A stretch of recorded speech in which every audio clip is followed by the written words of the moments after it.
What?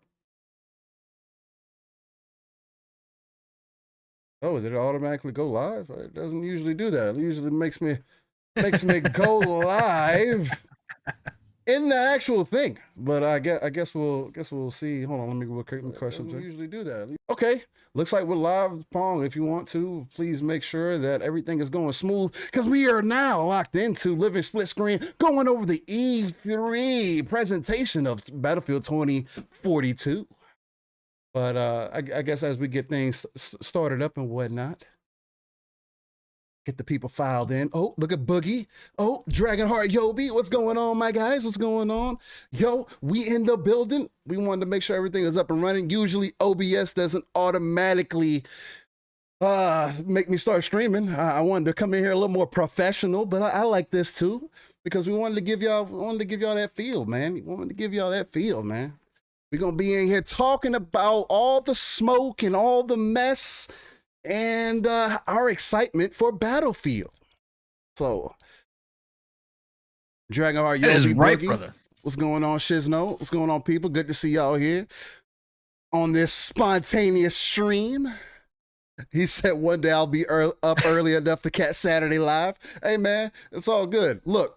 If there's one thing that you can look forward to this entire E3, man, you'll be good to know. You'll be interested to know that usually what we've planned to do so far, since y'all are already here, I give you guys the back scoop, the scoop. Me and Pong, what we decided to do is every night that E3 or every day that E3 has something going on, we're going to try to at least throughout the week cover it during the night. And when we get some time or whatever the case might be. So it's probably going to be spontaneous every time, but you're always going to get this energy that you expect out of the living split screen. So look, man, before we just continue to roll into it, I'm going to let Pong get his stuff out. Oh, you can leave that light on. I don't need it turned off. Oh, it's good to be here, Steel. That's right. E3 is kicking off early. We get Summer Games Fest tomorrow with Mr. Keeley himself. No matter what you think about the man, it's still going to have some great releases. But you know what? Today we got Battlefield. We got Battlefield 2042, formerly known as Battlefield 6. Yes. We got the official launch. We got the trailer. We got the dates. We got a ton of information today. The only thing we didn't get was gameplay, but I've been chomping at the bit all day to talk about this. Everybody's been doing streams. So, you know what? I was sitting at work watching all these streams. I hit you up and I said, look, Steel, let's do a special tonight. Let's go live. And of course, you know, I got to come from work, real life first, but you know, we got the traffic, we got all that stuff, but here we are. And, you know, YouTube decided to kick us live right away. Hey, surprise, surprise. Hey, it was a surprise, just like it's a surprise for y'all, right? That's right. That's right. But yeah, man, I have been waiting to talk about this all day because obviously both you and I, Steel, have been talking about the new Battlefield behind the scenes for quite a long time. We've been talking about it on shows. Everybody seems to be really excited for it. Now that the information's out there, that's divisive, to say the least. So we got a split, but that makes it fun to talk about. You can't always, you know, not everybody's got to like everything all the time. And when you got a little bit of, you know, friction or conflict, that's okay. That's okay. Cause we got big opinions. Steel, you and I come from different spots. And, but I think on this one, we're going to be in agreement, but we got a lot to say about it. So here we are. So thank you all for showing up. I know it was supposed to be a little bit earlier, so I do apologize.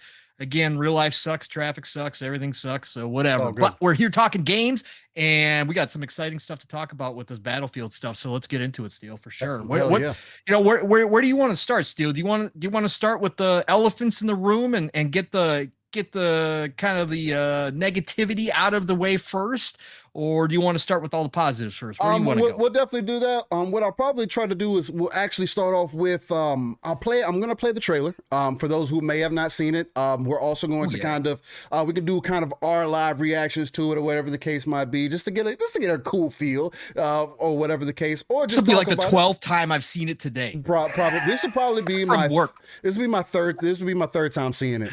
But yeah, man, I feel like we got a lot of interesting points to hit head as far as this goes. But mainly it's going to be about the excitement, man, right?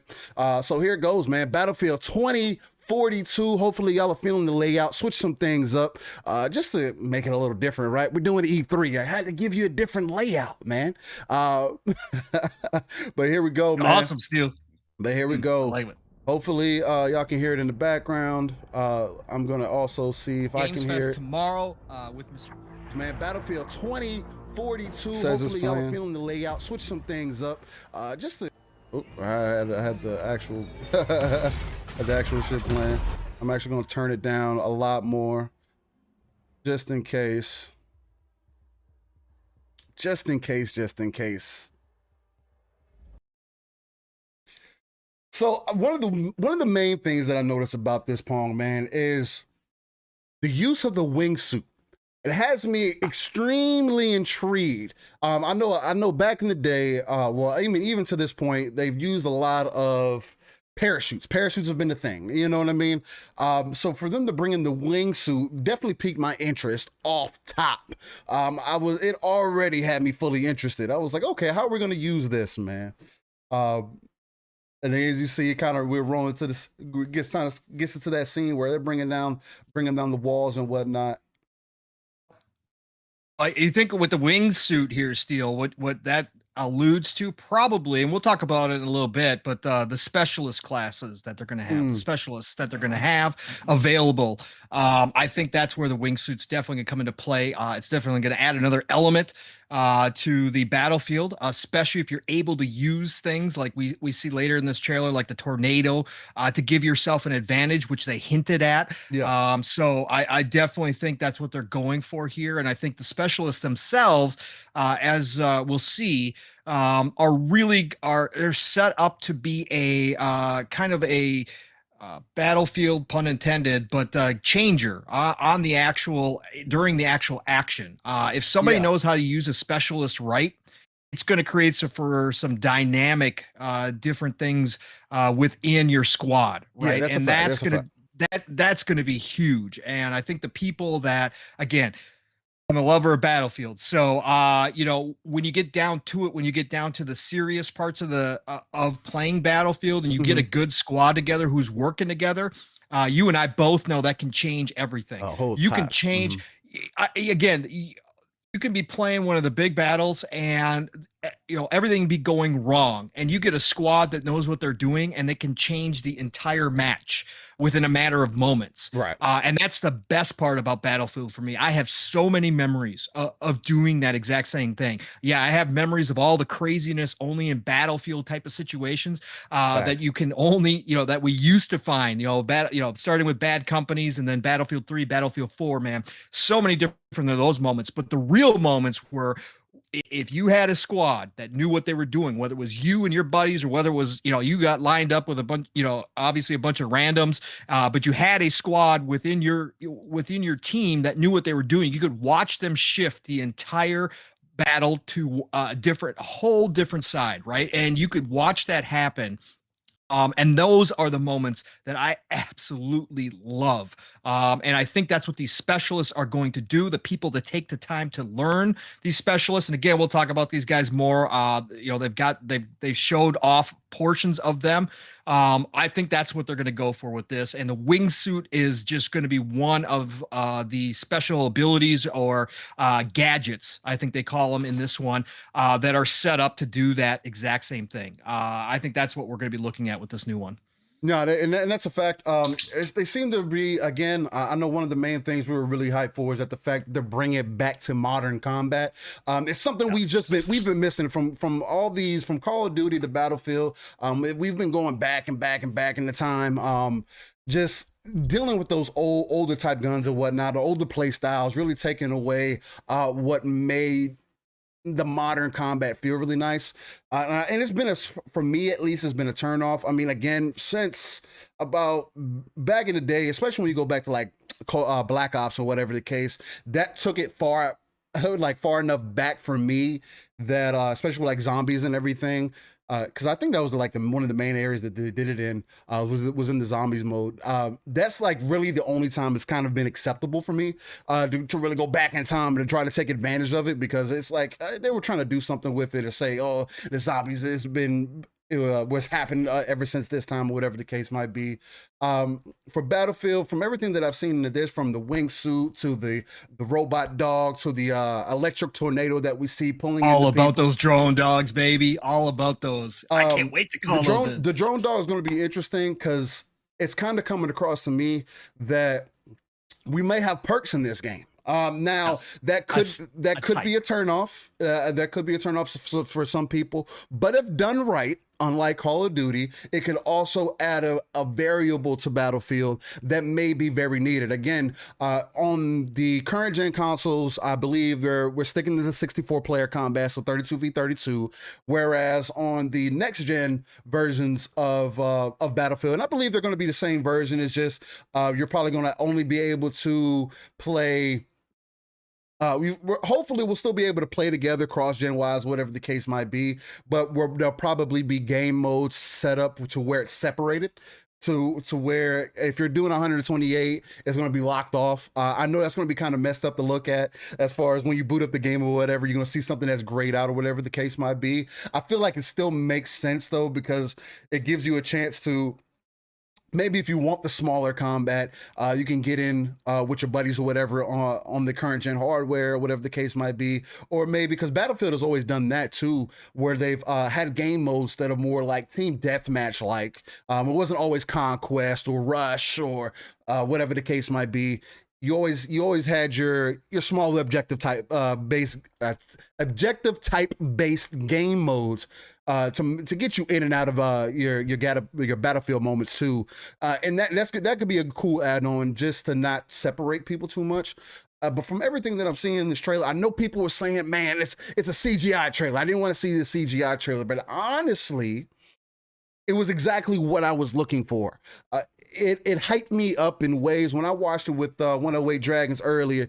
Shout out to him, much love to Lemon. But when I watched it with him, and I was just watching the gameplay just run through. Shout out to Yobi too. I heard y'all in there. The gameplay had me like the trailer had me hyped up. When it was the wingsuit had it, from the plane falling right next to the guy in the wingsuit. Right. That was crazy. Then from them breaking down the wall to them, the guy getting in the chopper and hitting that corner and making the two choppers running into each other, which is actually going to come up in the gameplay again here soon. To the guy coming to the top of the rooftop.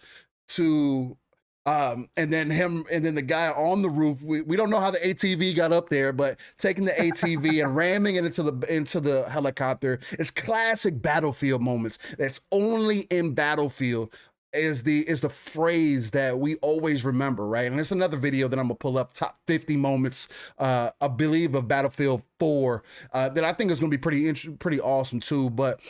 And then, bro, I think what really did it for me, and then I'll pass it right back off to you so we can dive into a few more things, is when they have this jet fight, right? And you see this guy going into the air, and I was like, okay, what is he doing? Yeah. He's pulling up into the air. See, I was expecting what he was doing. I was expecting, to be completely honest, because it's a move as a jet pilot as I like to be in Battlefield. As a jet pilot that I like to be, I like to go up in the air. I'll cut the engines off and flip behind you. You know what I'm saying? And then cut the engine back on so I can get behind you quicker.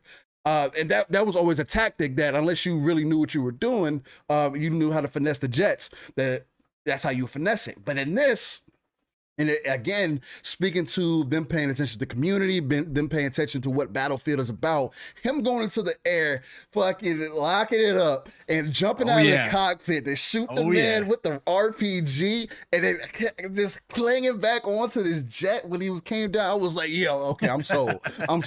I'm ready. I'm ready. Where's Battlefield at? That's right. It definitely did everything that it was supposed to. And man, with it displaying gameplay on June 13th at the end of the trailer, bro.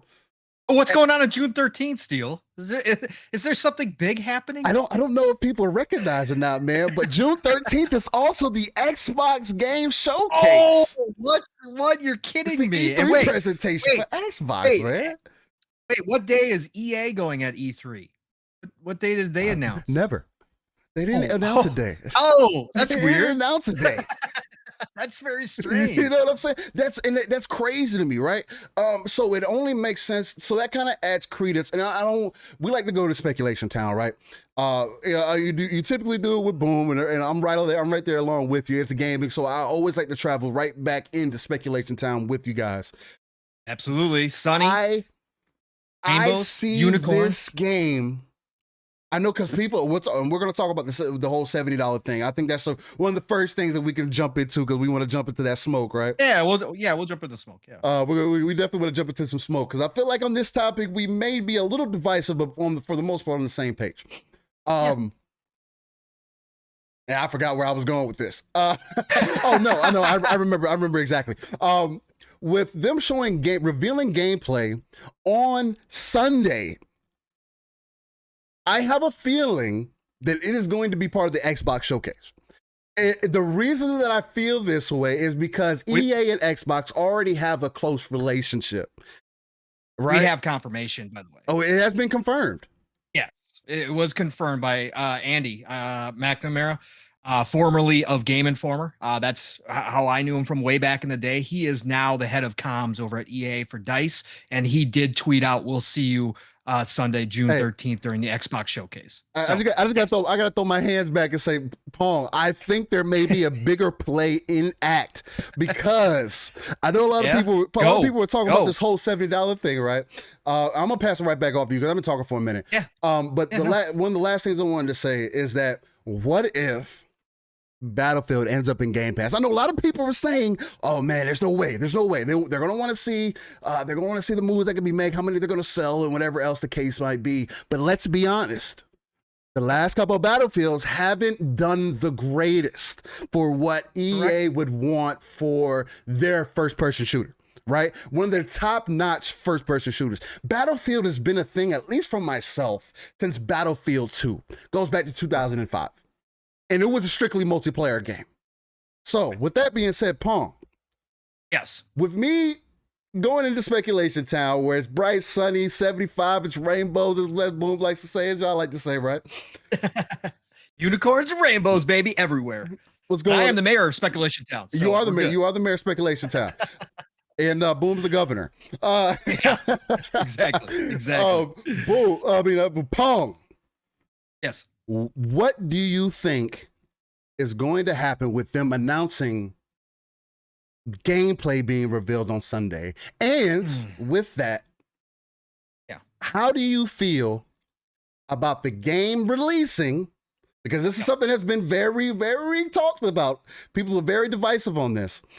How do you feel about games, a multiplayer only game, being sold at $70?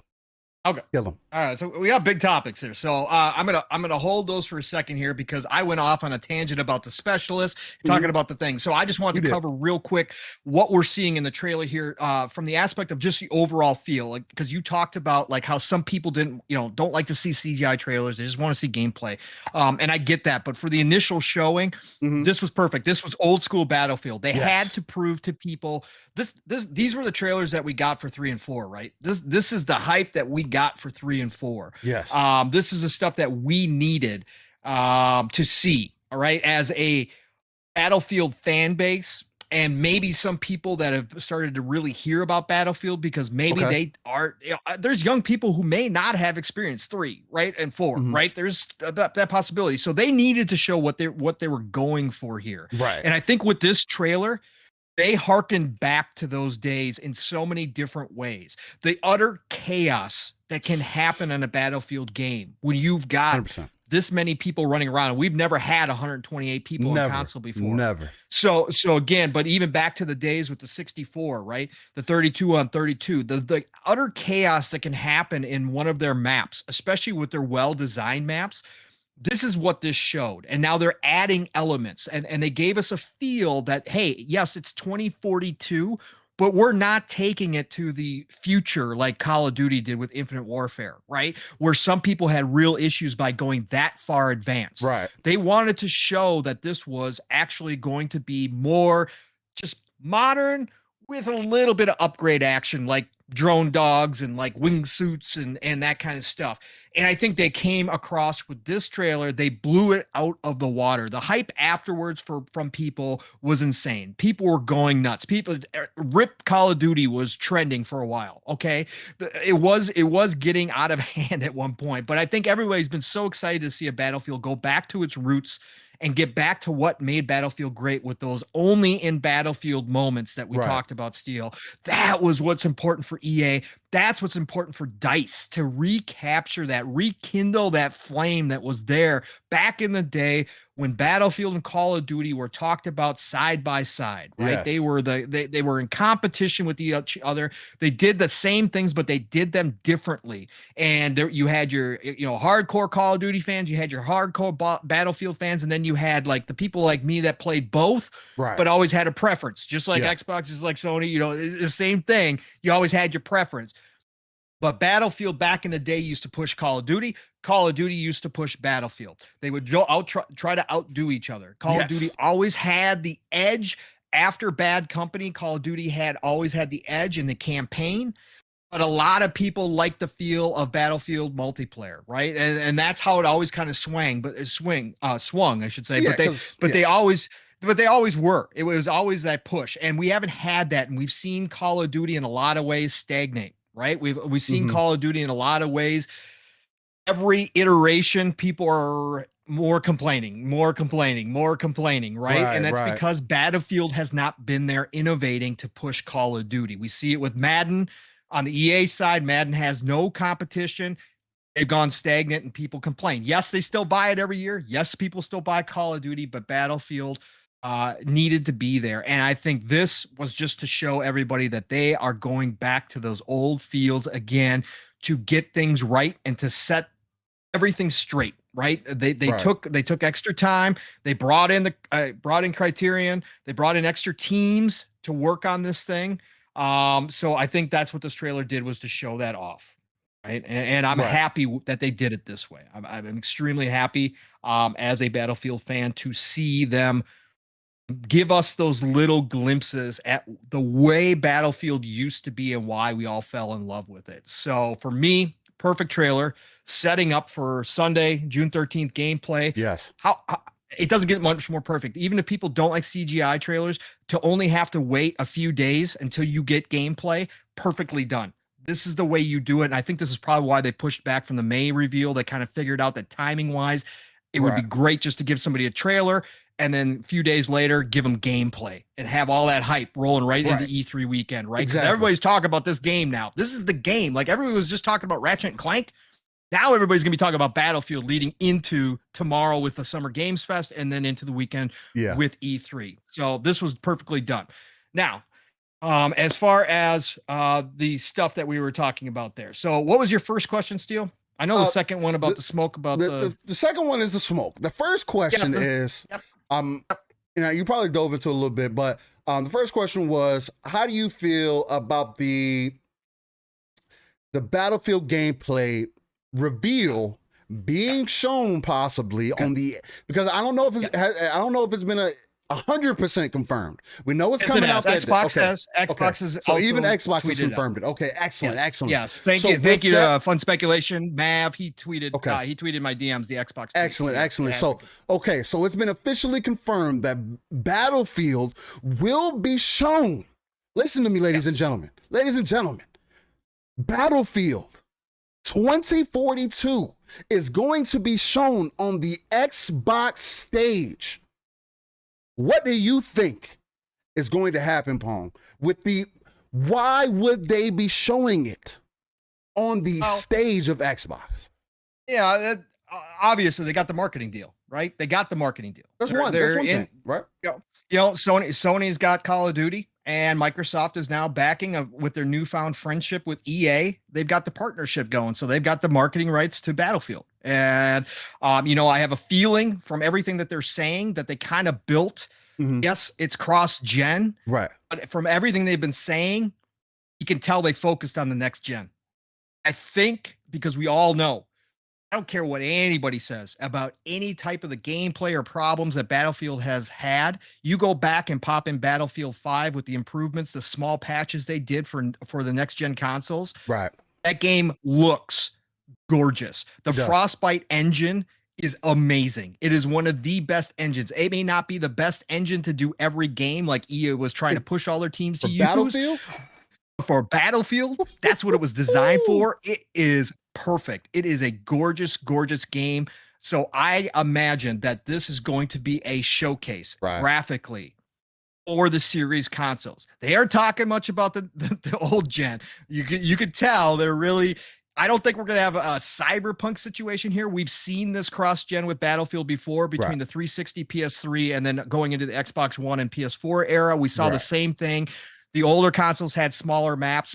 They still played well. Graphics were down a little bit, but that's to be expected. But we definitely did not have a cyberpunk situation. So I think they're going to have it on the stage. They're going to be full-blown showing the series console graphics, right? Because this is going to be a showpiece. This is going to be one of those ones with all the destruction, and all that those kind of effects that they've gone back to the drawing board, and they said that they're bringing back for this one. And I hope they bring it back in full. Represented. I don't want to interrupt you too much because you're on a roll. You're on fire. Because it's something that I really feel like they bring it back. Because in Battlefield 4, the destruction was there, but not to the point where it should have been. Kind of like in Bad Company 2. In Bad Company 2, everything was destroyable. You could not hide from me.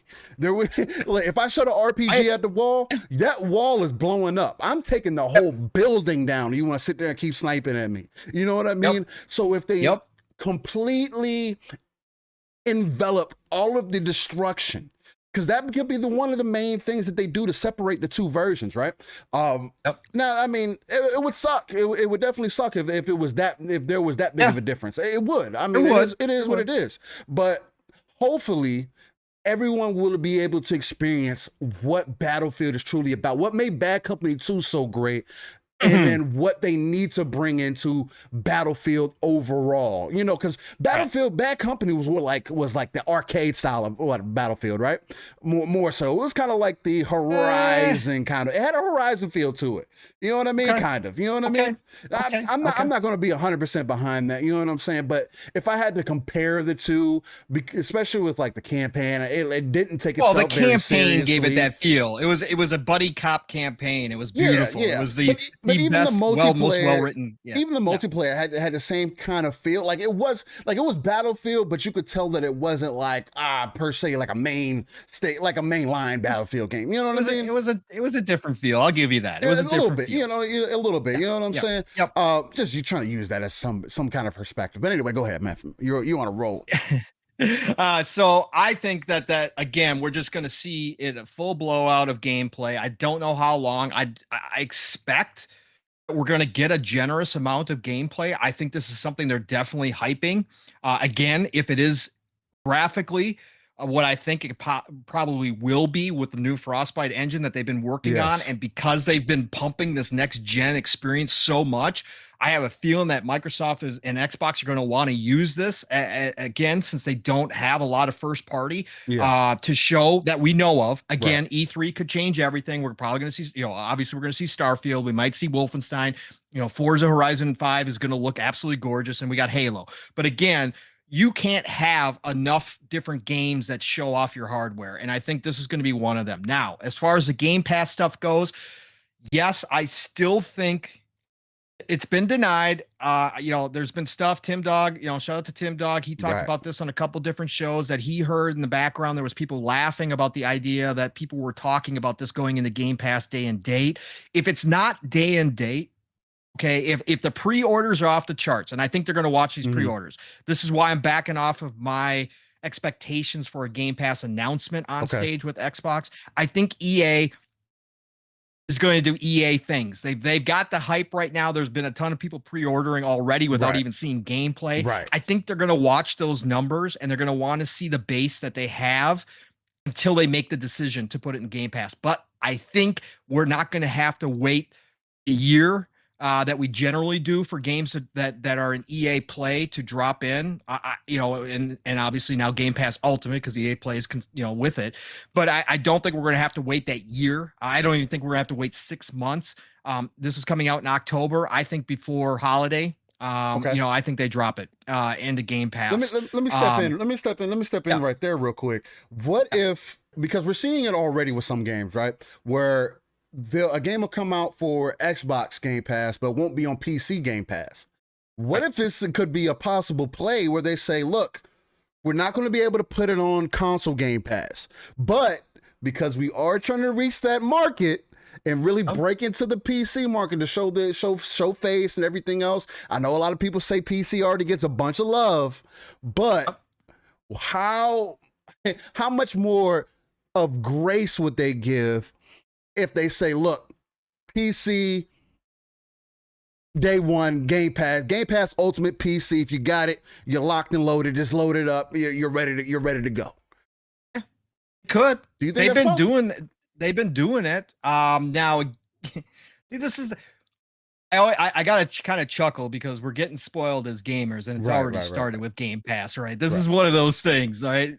So I already see everybody. The problem being is the hype has been that it's going into Game Pass, and now you got a bunch of disappointed people that it sounds like it's not going into Game Pass, and that's that fine line you always walk. You can't control what people are going to do, but Game Pass does give us this kind of spoiled rotten mentality a lot of times. I mean, again, I find myself, I look forward to what they're going to put in Game Pass, and I find myself going, ooh, I wonder if that's going to be in Game Pass. But there's a lot of other people that take it to the extreme and expect it to be in the Game Pass just because they heard that it might be. So that you're gonna make some people upset if you do it that way, but from a business dealing standpoint, yes, I think it makes sense that they could do that. Either the PC only or the console only and not the PC. But I think they could probably do something like that as well. I just expect it to be somewhere in Game Pass before the holidays come up, before the holiday shopping season's over. So whether it's a 90-day mark, October, November, well, no, you'd have to do less than that. It would be a 60-day mark, obviously. So I think that we probably do see it in Game Pass prior to the holiday special, holidays, maybe early 2022. So maybe early 2022 at the latest. But again, I think Jeff Grubbs talked about this. A lot of people have talked about this. You don't see Game Pass deals in advance. Usually they are last minute deals because everybody is counting the final pre-orders. They're trying to figure out what it's going to cost by doing all the calculations on the numbers that they have. How many people that they could be potentially losing as customers, because that goes into calculations as far as what Microsoft and Xbox have to pay out to get a game in there for lost sales. So I can see that happening, sooner than later. But we can still get it. We can still get it prior to launch. It could be, 2 weeks out and they could just announce it's in Game Pass, right? Period. Again, that's going to be the base game. You're not going to get the season pass. So they still have the season pass that can sell. They've already come out and said a lot of people were worried, and I have seen a lot of people talk about this. Well, let's not get into it quite yet. Let's just do the main part of this. So the $70 for the single player, right? Okay. Or for the multiplayer only. Right. Let's talk about that. Let's talk about that. So this has been the discourse all over social media, all over all the obviously podcasts and everything going on today is whether or not a multiplayer game is worth a multiplayer only game is worth $70. Okay. First of all, we need a hypocrisy alert, kind of like the Iron Lords have their fraud alert. We probably need that, Steel, because I'm gonna send the alarm out. Send the dogs out. Because everybody in chat right now, I'm warning you all. Yeah, you're gonna hear some hypocrisy right now. Okay, I'm human. I freely admit this. This is the thing. Okay. Okay, talk to I disagree. I disagree wholeheartedly with $70 games in general. Okay. I doubly disagree with $70 games when it comes to games that have microtransactions, season passes, things like that, where they're making billions of dollars on the back end of a game. I wholeheartedly disagree with the $70 price point. Okay. Period. Flat out. I'm not going to defend it in any way, shape, or form. Okay. I can't. I won't. I vote with my wallet many, many, many times, but hypocrite in me loves Battlefield so much, I'm going to spend the money. Okay, I'm gonna buy the game so I have it day one. Okay. Thanks. Okay. Cool. Shout out to anybody in the chat. Shout out to everybody out there who is going to hold firm to their ideals. I give you guys props. I understand why you're doing it. I understand why you're upset, especially with the no single player. I understand that. When I found that out, I'm not going to lie, there was a little bit of disappointment. Even though I can't tell you the last time I actually finished a campaign in Call of Duty or Battlefield. I play them, but I don't necessarily need to play them all the way through. Right. Okay. Again, I don't do that with a lot of games, but I'm just saying in general, when it comes to first person shooters, I wind up being in the multiplayer all the time. So for me, the single player is just like a little bonus. And if I feel like just sitting down and running around in it, that's what I do. I just don't make it. It's not a priority for me. So, you know, honestly, Bad Company 2 is probably the last time I finished a campaign of Battlefield. But Pong, I gotta bring this up. I gotta bring this up though. Yep. $70 for a multiplayer game, but people are so willing to spend $70 for a single player only game. It's a stigma. That's a stigma in there. It's a stigma. It's purely a stigma that somebody feels that a narrative driven game that you get out of a single player game is more valuable than a multiplayer game where you're just going online and basically doing the same thing over and over again, except, you know, each time is different, obviously, but it doesn't feel that way when you're only getting multiplayer. A narrative story driven game means that somebody sat down, did a ton of writing, right? They did, you know, they had the creative director, you know, had to direct the scenes, and it was more of a movie experience, you know, whatever you want to call it. I think that's a lot of people's in their head, that single player experience is more valuable to them for their dollar than a multiplayer experience is. Okay. Now, for me at this point, since multiplayer, I'm going to probably, again, with Battlefield, if it all lives up to the hype, again, we don't know anything. We haven't even seen gameplay yet, so we have no idea. This thing could suck, okay? All right, period. But for me, because I know I'm going to put hundreds of hours into the multiplayer, the price doesn't matter to me, right? If I think that the game is worth it, I'm going to buy it. And that's with, you know, that's with anything, right? The value of something is what somebody else is willing to pay for it, period. Point blank. So maybe you're not willing to pay for it. Totally get it. Understand completely 100%. I'm not going to fight you on it. I'm not going to argue with you over it. But for me, my value comes out of the amount of hours and enjoyment that I'm going to get out of it. And I know in Battlefield specifically, the multiplayer is it. The multiplayer is where the bread and butter of everything. Right? It has never been the single player campaign for me. And I understand the people that do just like the single player campaigns, totally get it. And I feel for you. I feel that you're not getting one. I really do, because I understand why you like that experience. But I just know that this is it for me. The multiplayer is everything. And so I have zero issues spending the $70 on it. Now, Steel, I think we're close to the same page, if not on the same page. Where are you at with this? You know, and what's your thoughts as far as, would you, I already know because I know you so well, but for you, do you understand at least why some people are upset about the single player and not being there for this game? Yeah. Okay. And it was interesting to hear your take on it. It was definitely interesting, because on most points I definitely agree. The hypocrisy of it, I do also understand, but for me, I'm looking at it from this perspective. I'm going to give y'all this perspective. I've been playing Battlefield since Battlefield 2. I paid $50 to $60 to play Battlefield 2 on PC, and it was a multiplayer only game. There's a lot of games on PC that I've played almost full price for, and they were multiplayer only games. Now, beauty is in the eye of the beholder, right? You're going to spend money on whatever you feel like is important. X Burke, what's going on? Stone King, what's going on? Matt Barnes, what's going on? Rain 108, Seeky, Hellboy. Just wanted to shout some people out real quick that I seen. Rick Payne, Indy. Beauty is in the eye of the beholder. For me, The only thing that I am turned off about the entire thing is hearing that there's still going to be microtransactions in this game. What are you giving me for my $70? Okay, I can understand that perspective. I can understand why people feel some type of way about that. For me, since I'll probably be playing the game mostly on PC, or I might have a Series X by then, who knows? Either way, the purchase is going to be 100% worth it to me, because if beauty is in the eye of the beholder, right?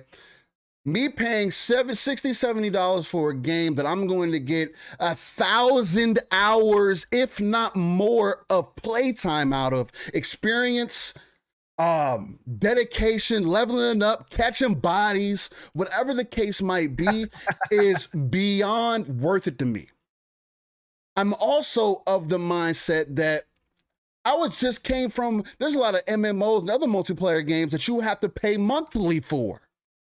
So with that being said, it is a turnoff to get, and it is kind of a turnoff to some people where they're like, oh, well, $70 for a multiplayer game, this, that, another thing. Okay, cool. But you're paying $70 for a single player game. And I understand you saying, oh, well, you know, people, there's no more voice things going on, there's more story content going on, this, that, and the other thing. And to me personally, you have no right to say, just in my opinion, you have no right to say that a single player game is worth $70 where a multiplayer game is not worth $70. The better way to look at it for me is that they set the expectation, right? EA, DICE, whatever the case might be, they set the price point, they set the expectation. This is what you're going to have to pay to play, right? Now, if the game comes out and it does not live up to the hype that they're so far doing very well with, they're not just coming in. They're not coming in with a little bit of hype, right? It's this trailer. I don't want to speak for everybody, but for me, at least, this trailer has me hyped. I'm pumped. I'm ready to see what is going to happen Sunday. What's popping? Where's the gameplay at, right? If this game releases and it is not great, if it does not live up to expectation, you made me pay $70 for a multiplayer only game, then you best believe that Living Split Screen will come out that following Saturday and give Battlefield all of the smoke. Best believe it's going to happen. I am a multiplayer centric gamer, right? I am looking for $70 is every bit worth it for all the time that I am going to spend within this game, this world, this experience, because it's no difference, or $60 or $70, and whether games are worth $70, extra $10 or whatever the case, that's a whole different conversation. And again, it's still going to be in the eye of the beholder, because do they need it? Nah, they don't need it. They make plenty of money off of microtransactions anyway, which they're going to do, obviously, because they're also giving you other specializations down the road. They've said it already. There's also going to be customizations if they continue to go down the road that they kind of have been with Battlefield anyway, where you're going to have to pay for some skins or pay for some unlocks or whatever the case might be. Now, one of the main things that's going to be a concern to me that I'll also give Battlefield smoke for is that damn sure better not be pay to win. That is going to be something else that turns me off. You want to figure out a quick way to turn people off of Battlefield is make it pay to win, to make it to where if you spend money, you unlock better guns. The only way that it's pay to win is the early access, right? Because you're going to be able to level up ahead of time. But they've already come out and said that the season passes, they'll have just like everybody else, they'll have a free and they'll have a paid, right? They'll have two tiers for the season, for the seasons, but those seasons are going to be cosmetic only. Okay. So, and they're not going to have any, upgraded weapons or anything else in there, according to them. Again, it is EA. You know what's funny, Steel? Not to barge in here on you at all, but what's funny is that all that goodwill that EA had for Mass Effect, the remaster, and went out the window today. I saw everybody, or I shouldn't say everybody, but everybody who was upset talking again about how greedy, just after the Mass Effect came out, we were all kind of saying, EA's kind of turning a new leaf here, man. Maybe they learned their lessons. After today, everybody on that side of things was just talking about how awful EA is again, all over again, and how money hungry they are, greedy they are, all that kind of stuff. Yeah, they like their money. And they found a way to make it, but I just thought that was kind of funny, anyways. But as of right now, back to your point, no pay to win stuff. Right. It is just going to be cosmetic at this point. So. Even with the game, when I say pay to win, I mean just being able to unlock guns and stuff like early ahead of time. Like instead of being able to grind for them, whatever the case, kind of like what they did with Battlefront. Correct. What turned a lot of people off of Battlefront is that you had to grind hundreds of hours to get a decent gun. He got smacked. Yeah, I'm going to be turned off by that. Like, give me at least something that I can work with. Like, don't give me an M4 and then this other guy's using a souped up M16 or whatever, a FAMAS or whatever the case might be that I got to grind hundreds of hours for. Don't make me do that. Give me guns that are well balanced. Like Battlefield 4, man. Like, you can definitely tell. When you get the attachments and everything, that's when you could tell the difference, right? Oh, yeah. You were able to see, okay, the reason he's clapping me the way he is because, he got the red dot, or he got the under barrel, or he got the grips, or, or whatever the case might be. Right, but a lot of the time, especially with Battlefield, because of how the, the time to kill, TTK, because of how the time to kill is set up on Battlefield typically it's pretty fair. You know what I mean?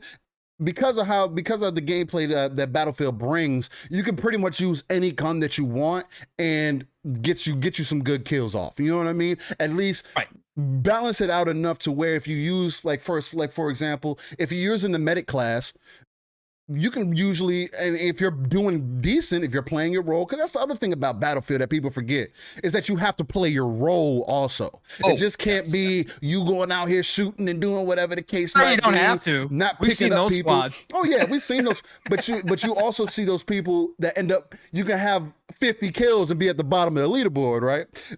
Right. Because you're not playing your role. And that's the other thing that adds on to the whole Battlefield thing.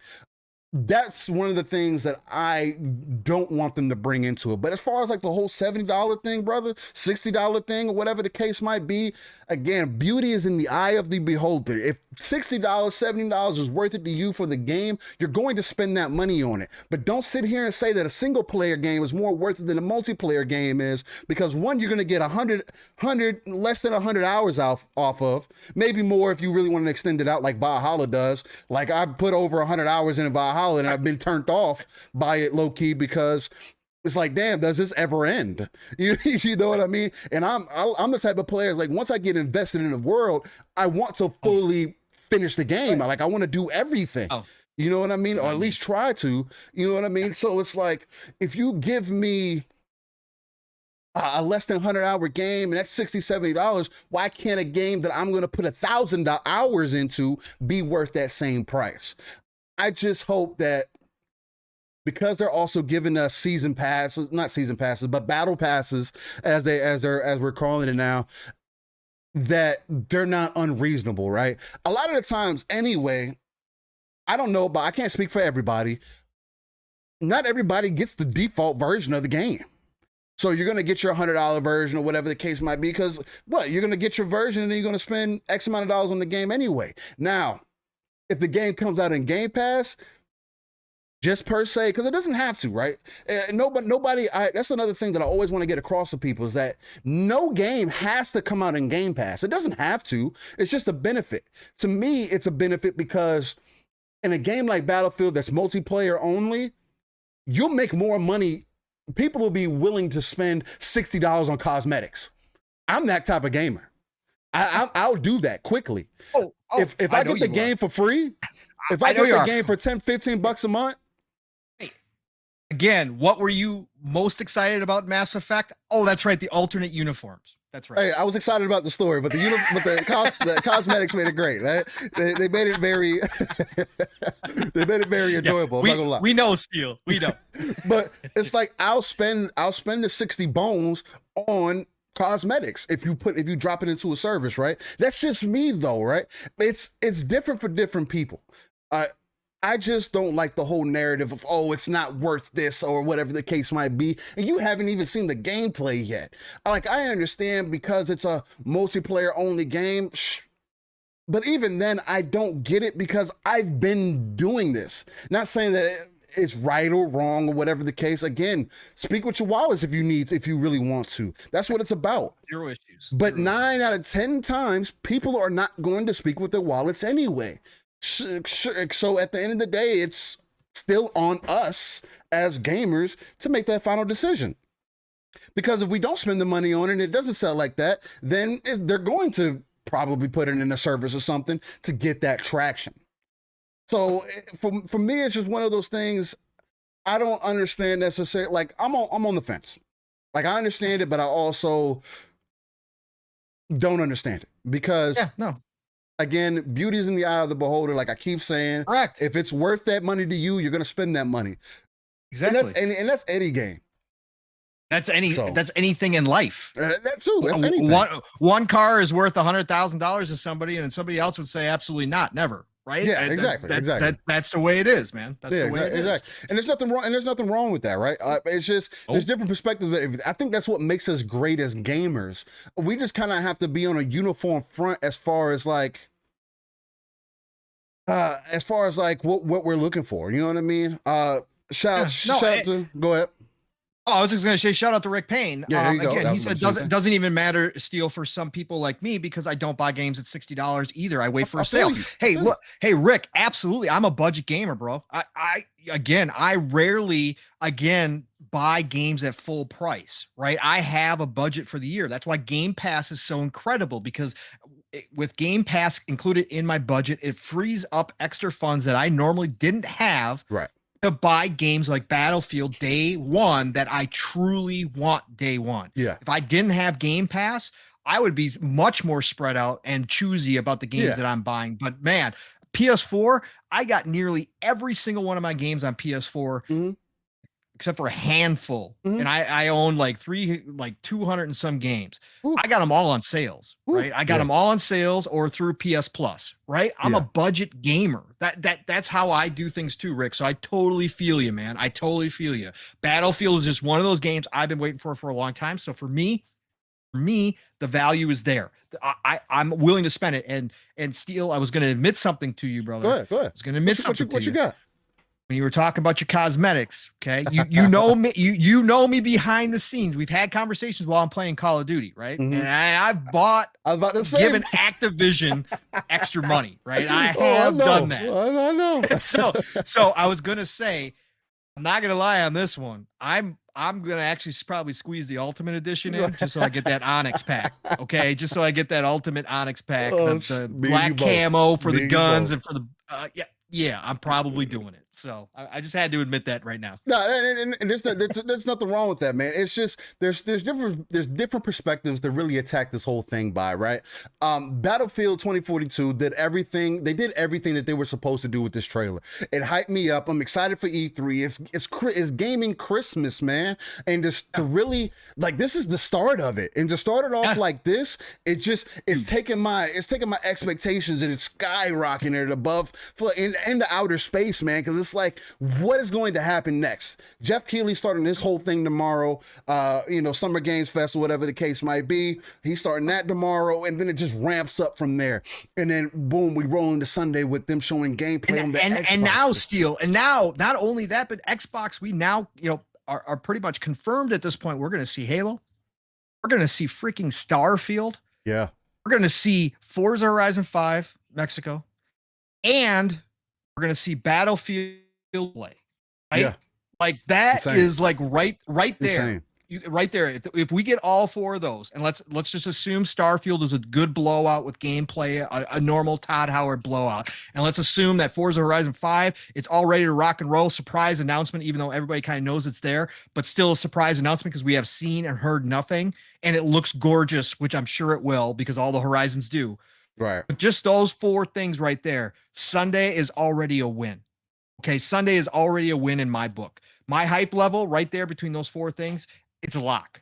Okay, Yeah, they can yeah. show Hands down. they can show garbage, and I'd still come out of there happy with those 4 things. Hands But down. we already know we're going to get more than that. We Yeah. already know yeah. we're getting more than that. So yeah, like you said, the hype levels are already through the roof. This has been a perfect lead up to E3 weekend. Couldn't ask for much more. So Yeah, man. I'm hyped too. Like we said, this is pretty much a guaranteed buy for us as far as things go right now. Now the gameplay, we can see the gameplay, and it could be complete trash. And then we change, and then we'll talk if about it. Plays we'll like Fortnite, I'm not buying it. Okay, so if it plays like Fortnite, I'm out. So. And we'll break that down too. Now, there could be potential for a battle royale and everything else, and that could be something that ends up getting worked into Battlefield. I've always felt like Battlefield and Halo are probably the top 2 games. If they're going to do a battle royale, the top 2 games that could do it and do it well. Does it need it? No. Again, we're getting 64 v 64 multiplayer combat. It has never been seen before in Battlefield, in any game, really. PCs had some, we had Mag on PS3 that nobody played, but other than that, that's about it. I'll stick it to Battlefield then. We're going to stick with Battlefield. It's never been done in Battlefield before. Again, we're sticking with that. Only done in Battlefield. This is only in Battlefield moments, man. We're going right back into it, man. It's one of those things where Call of Duty is dumpster juice for me, man. It's like I don't even care about it. I don't want to see it. I don't like, especially with hearing them going back in time. See, and that was a reference that I wanted to make earlier. Bad Company 2 was one of the references too, but the one of the references I always wanted to make is Battlefield is old. Battlefield's been like Forza Motorsport, and I always like compare it to Forza Motorsport and Forza Horizon, and then Call of Duty is like Forza Horizon. You know what I'm saying? That's the arcade style. You have a good time. You can jump in and out. But Battlefield can do the same, is that same thing. Like Battlefield is Call of Duty, just take it to that next level. You know what I mean? And not to mention if they do everything right, and really separate everything out, give us the game modes and everything, and make it very attractive, I guess I should say, right? Again. Right. My biggest thing to keep in mind, y'all, beauty is in the eye of the beholder. If this game is worth it to you to spend the money on, hey, then it's worth it to you. If it's not, then it's not. I mean, nobody's telling you that you got to do it, that you have to or don't have to, man. A lot of the people that I see complaining aren't multiplayer gamers anyway. And that's okay, because every game isn't for every gamer, man. You know what I mean? Yep. It is what it is. I'm a multiplayer-centric gamer. It's easy for me to spend money, drop a little 60, 70, on the game like this, because I'm going to get 1,000 hours out of it easily. Not even thinking about it.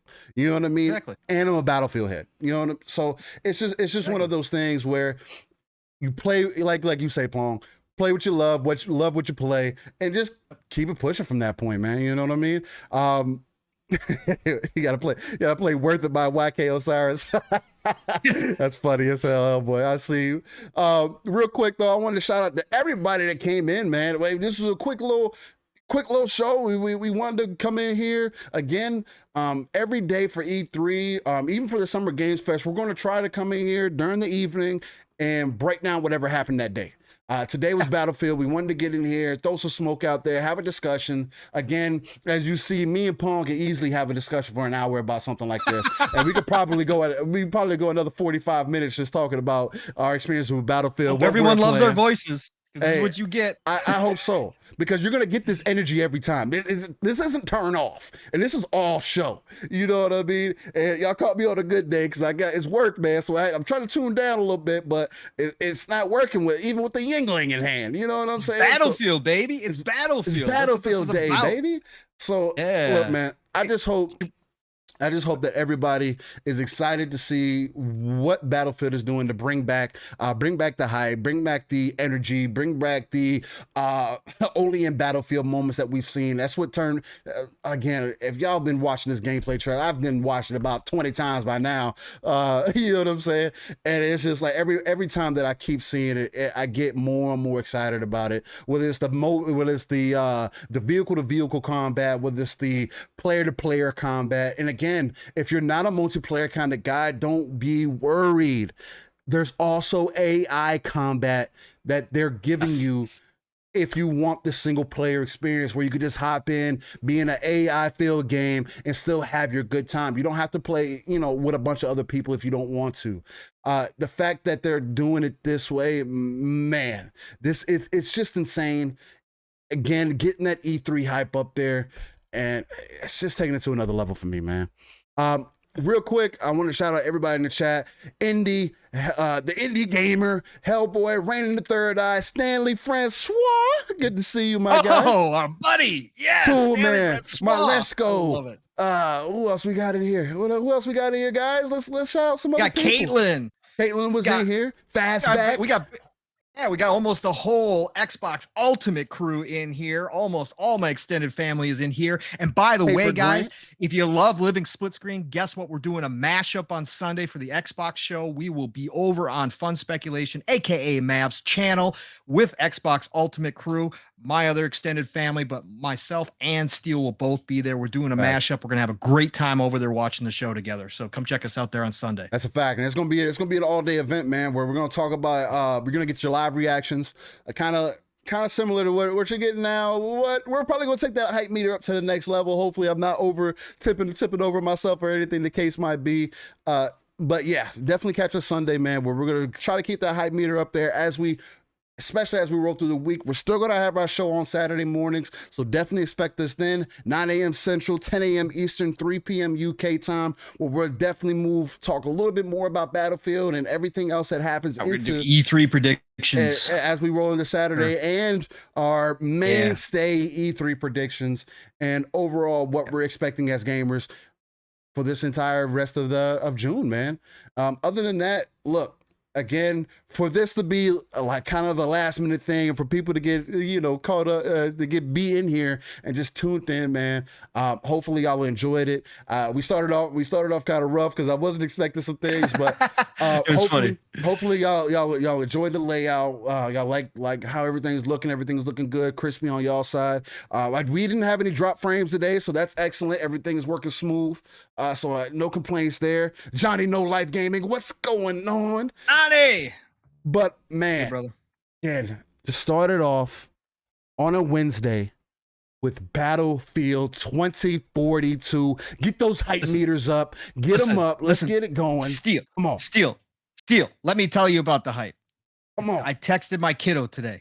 Okay. Well, he texted me this morning because he's got his new construction job, so he's filling potholes today out in the heat. So he had to text me this morning and let me know where he was at.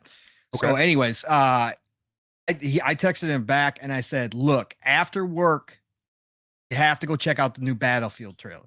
He said, what? There's a new Battlefield trailer. I said, yes, you got to go check out the new Battlefield trailer. I said, wow. Right.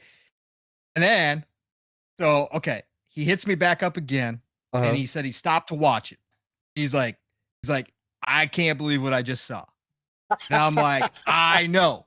Okay. Now a little quick backstory on this.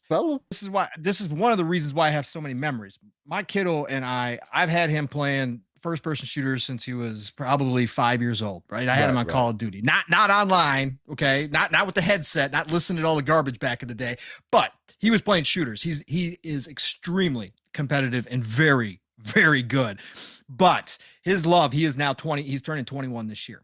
So, but now his love for first-person shooters is locked.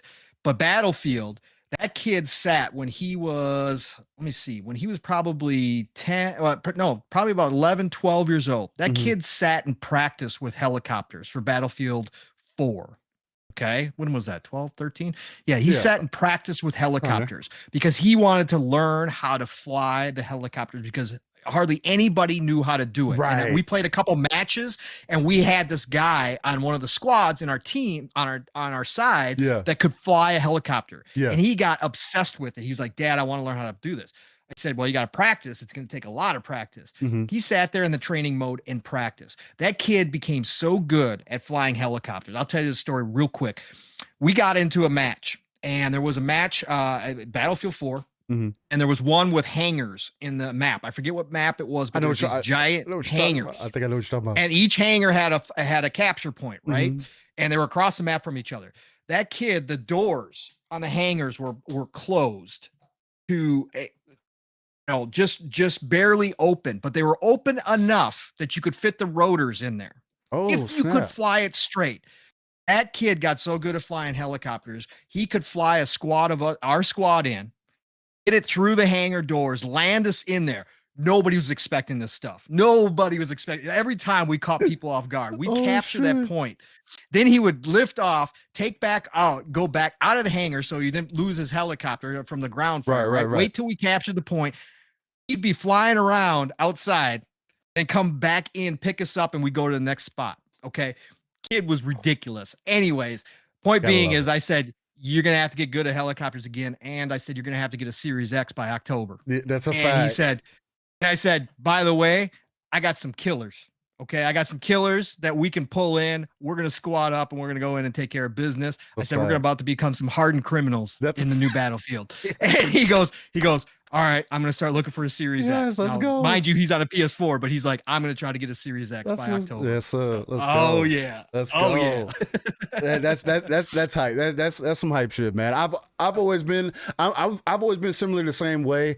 I never really had a squad that would really run it with me like that. It was always me and my homies, or me and a couple of my buddies that would get in and really get down with it, or whatever the case. But I was always the designated driver. When it was like, yo, I need you to hop in this helicopter and just wreck shop. Especially when the attack helicopters, it was like, okay, I'll take over. Don't worry. Or it was, if there was somebody that needed to get out of the sky, it was like, yo, you got to go get that, man. Like, I'm telling you, man, I was not a show. I was nothing to play with when it came to jets. I'm cutting off the engines on you. I'm flipping on you. I'm doing everything. Like, I never got like I finessed enough to the point where I could jump out of vehicles or whatever the case might be and hit you and then jump back in the vehicle. Nah, if I jump out, I'm jumping out. And that's just it. If I snipe you out of your jet, I snipe you out of your jet. But you know what I mean? But other than that, it was just, man, it's the things, that possibilities that you can do in Battlefield, man. Is that story right there is one of those key moments where it's just you'll know you it's one of those things where it's just like you got to see it to believe it. And there's a reason why they tell you only in Battlefield. There's a reason, man. And this is turning that hype meter up there, man. Let's go, man. Let's go.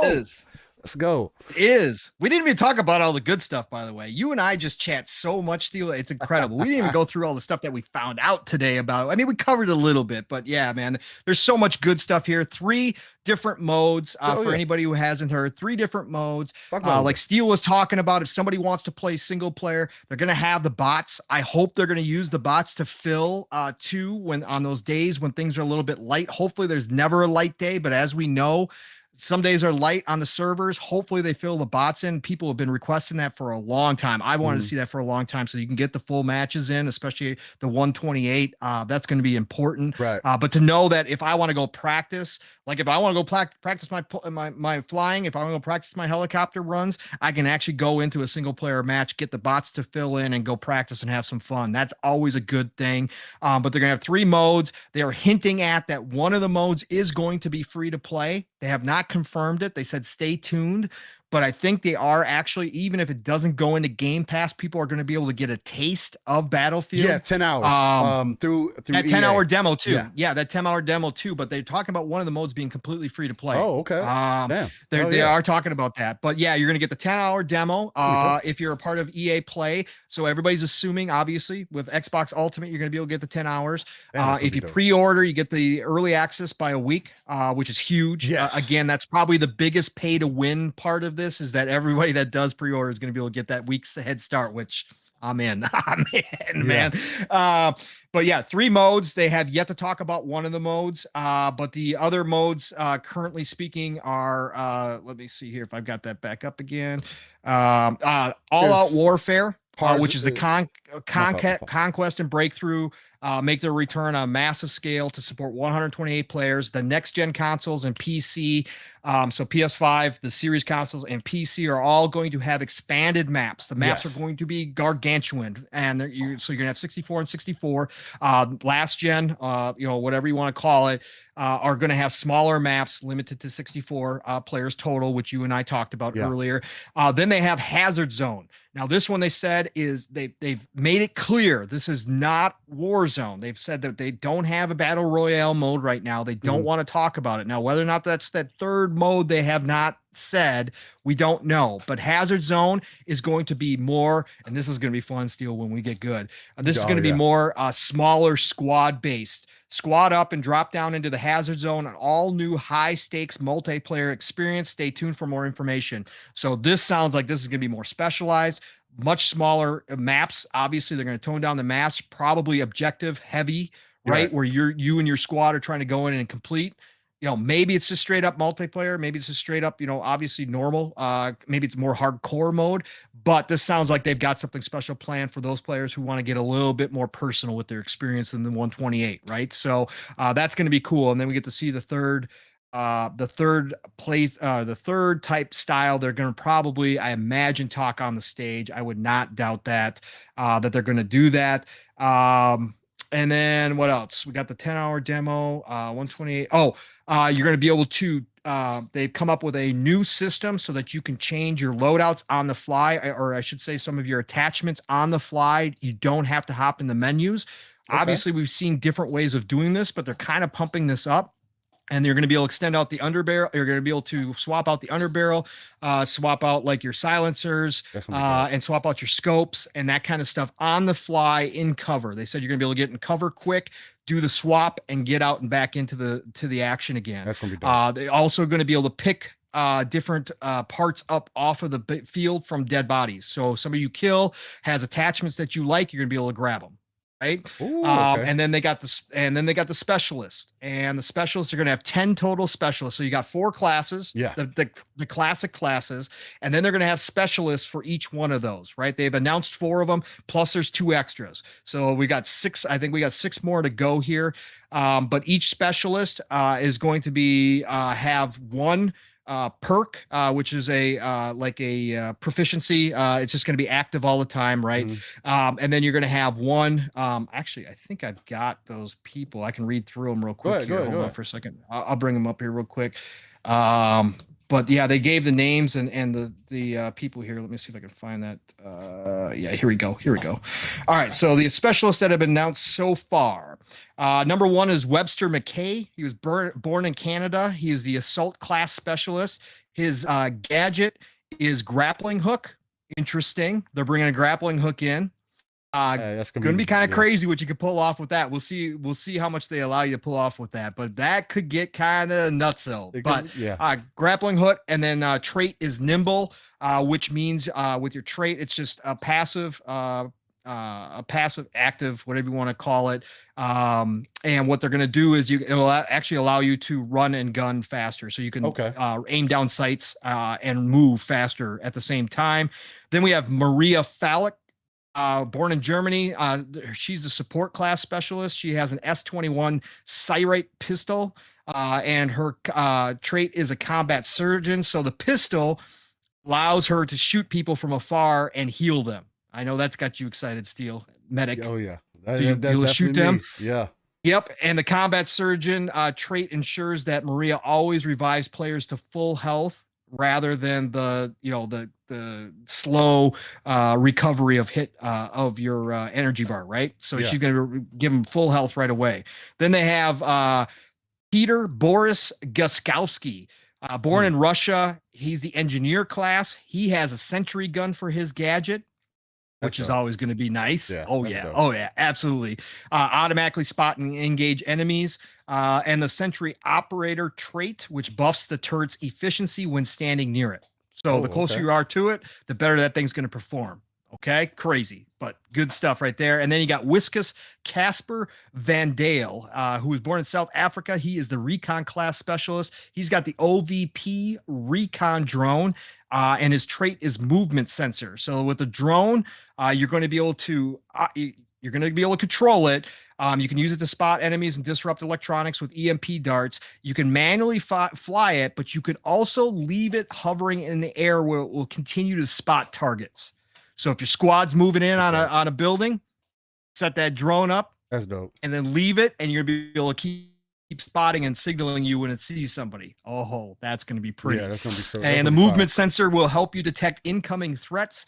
It appears to show when you're being flanked with a HUD prompt that directs you towards the threat. So again, for a sniper, obviously, if you're laying, you're going to need that movement sensor to make sure nobody's coming up behind you. Right. So those are the 4 specialists that they so far have announced. So, man, dude, good stuff. Good stuff, man. With that news, again, it just you keeps tipping that hype meter over more and more. It's like I'm tipping over cows, man. It's just I can't handle it anymore, Pong. Lord, yeah, this game needs to come out tomorrow. I know. And little Hellboy, we don't know about the dog. We don't know about the dog drone yet. There have been rumors that they're going to have some kind of score streak in there, like Call of Duty. Hopefully, again, like Steel talked about in the beginning of this, we don't know. It just depends how it's implemented. But they're supposedly going to have that. And by watching the video, the dog drone does appear to drop in like somebody called it in. So I'm assuming that either one of the specialists has that drone dog, and that's going to be their gadget that they can call in, or B, it's going to be some kind of score streak or perk that you get as you obviously do something, whether it's through points or whatever the case may be something like that. And again, we don't know for sure. We'll have to wait and see. Hopefully the gameplay reveals some of this stuff on Sunday, and we get to see a kind of a full picture of what they're looking to go for with all this stuff. So. Facts. One more thing before we conclude and everything, I did want to throw this in there because I wanted to throw it in there with my rant a little bit earlier. Is that as far as this goes, man, it's an exciting time to be a gamer, man. It's an exciting time for games like these to be coming out. Like we keep saying here, like Pong keeps saying, it's the golden age of gaming, man, and it's just it's coming more and more to the forefront to what we should be expecting, man.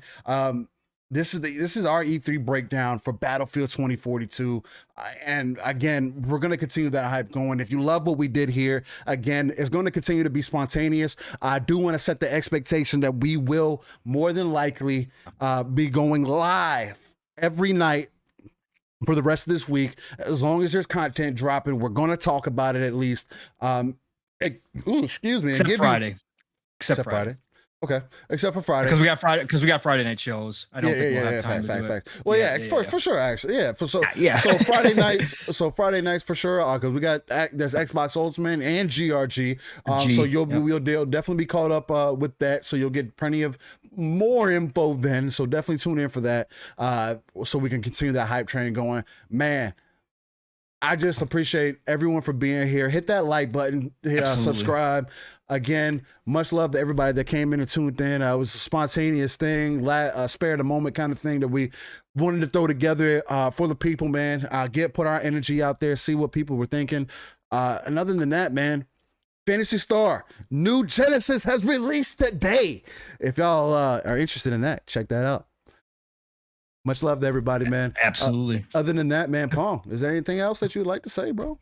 No, man, I think we wrap this up. Again, there's a lot of information that was dropped today. I am just hyped for Battlefield finally to be back in the modern era. Yeah. I just can't wait to see what comes out of it. I want to see the gameplay. Again, I can say right now it's day one, unless it turns out to be, something stupid. I can't see it being that from the trailer. Everything looks exactly what I was expecting from a Battlefield, so I'm hyped. We're coming into E3. It's Christmas time, and we're getting all this good information before it's even like the real Christmas day. So this is the time to be, gamers. This is our Christmas, and I love it. And again, I had to hit Steel up in the DMs today to say, hey, let's get something together for this Battlefield, because I was just sitting there chomping the bit. I knew he was, because we were going back and forth about it.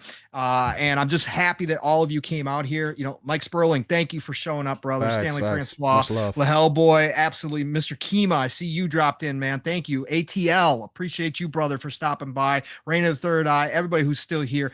We love you all, but we were just hyped about this with gamers. This is why we started this channel. We wanted to get this thing rolling. And again, we will be here probably every single night, from the sounds of what both and I Steele and I have talked about it. We're going to be here every night from here through Tuesday, at least, except for Friday night when him and I both have our shows. You can catch Steele and Pong then.